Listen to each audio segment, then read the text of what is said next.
بسم اللہ الرحمن الرحیم محمد صلی اللہ رسول الکریم اما بعد فوز باللہ من الشیطان بسم اللہ الرحمن الرحیم. میں آپ کا اپنا ڈاکٹر طارق آکاش اور میرا یوٹیوب چینل دیکھ رہے ہیں پروفیسر ڈاکٹر آکاش. اگر آپ میرے یوٹیوب چینل پہ نئے ہیں تو سب سے پہلے اس کو سبسکرائب کر لیجیے اور بیل آئیکن کا بٹن دبا دیجیے تاکہ میری ہر آنے والی نیو ویڈیو آپ کے پاس نوٹیفیکیشن بآسانی پہنچ جائے.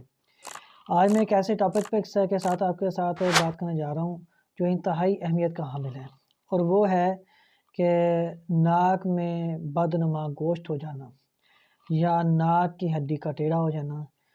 اگر ناک میں بدنما گوشت یعنی کہ ناک میں غدودیں ہو جاتی ہیں تو اس کا علاج کیا ہے؟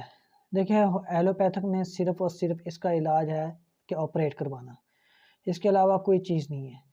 اگر آپ ایلوپیتھک میں علاج کروائیں گے تو اس میں یہ ہے کہ غدودیں بار بار ہو کر ختم بھی ہو جاتی ہیں، دوبارہ ہو بھی جاتی ہیں. لیکن اگر آپ ہومیوپیتھک میں آئیے تو اس کا ایک انتہائی اور اہم علاج ہے، اور وہ ہے سائنس ڈراپ.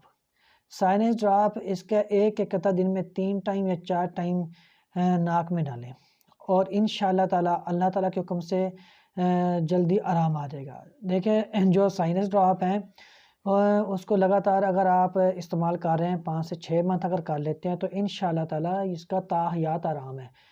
بدنما گوشت ہو گیا، غدودیں ہو گئیں، یا ناک کا ٹیڑھا ہو جانا یا ناک کی ہڈی کا بڑھ جانا، اس کا یہ علاج بہترین ہے. اس کو آزمائیں، انشاءاللہ تعالی اللہ تعالیٰ شفا دے گا. میں ہر ویڈیو کے آخر میں کہتا ہوں کہ نماز ادا کیا کریں 5 وقت کی، اور اللہ تعالیٰ کے سے معافی کا طلبگار رہا کریں، اور اسی سے شفا یابی کے لیے دعا کیا کریں. والسلام.